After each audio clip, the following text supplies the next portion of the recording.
Hi everybody, it's FIBO Group and you are watching to the Market Watch review. Only Japan was able to hold its own against the pressure of the rebound in the Japanese yen. The Stoxx 600 in Europe gained 0.9% yesterday and is now edging higher while U.S. futures are firmer. Although the U.S. dollar has consolidated yesterday's losses, it is still trading with an increased bias against major currencies and most emerging markets' currencies. Yesterday's gold price surged above $1,800, but it was not sustained. Today, it is trading in a $5 range between $1,788 and $1,788. Yesterday's September WTI close was $92.00 after rebounding from a low of $87.65.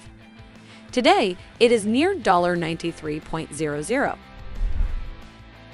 Asian Pacific market. The People's Bank of China appeared to downplay the possibility of drastic rate cuts in its quarterly report.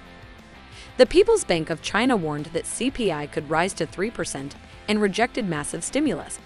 The Australian dollar is consolidating at yesterday's low of $0.7110, which was also slightly below yesterday's peak. This was the highest level in over 2 months. The dollar fell against the Japanese yen yesterday due to the decline in the U.S. 10-year yield. However, the recovery of yields has not led to a rebound in the greenback. Yesterday's dollar was above JPY 135 and then fell to JPY 132.00. Today it is down to just half a Japanese yen, just a little more than JPY 132.85. It looks like formidable resistance now, considering the cap that was seen in the JPY 135.5060 region and the 20-day moving mean, JPY 135.30. Remember that the low this month was at JPY 130.40. Market of Europe. According to the International Energy Agency, Russia's oil production will drop by about a fifth as a result of the EU import ban. According to the agency, Russian oil output could be in decline this month. They estimate that 2 million barrels per day will be closed by 2023.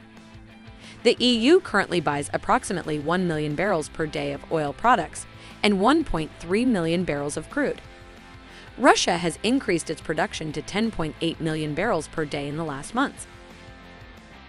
Yesterday's U.S. CPI report, which was lower than expected, saw the euro rise to $1.0370. It closed at $1.03. Sterling's rally stopped yesterday just shy of the August 1 high of $1.2295. Market of America. The expected CPI readings were slower than the jobs data, which largely reversed the impact of the jobs data on Fed expectations at the next month's meeting.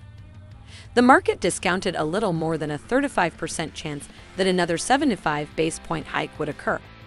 Yesterday's U.S. dollar fell to CAD 1.2750, just above its 200-day moving average CAD 1.2745.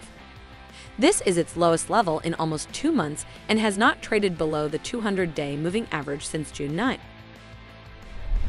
That's all for me. Closely monitor the news background and be prepared for all the surprises of the market.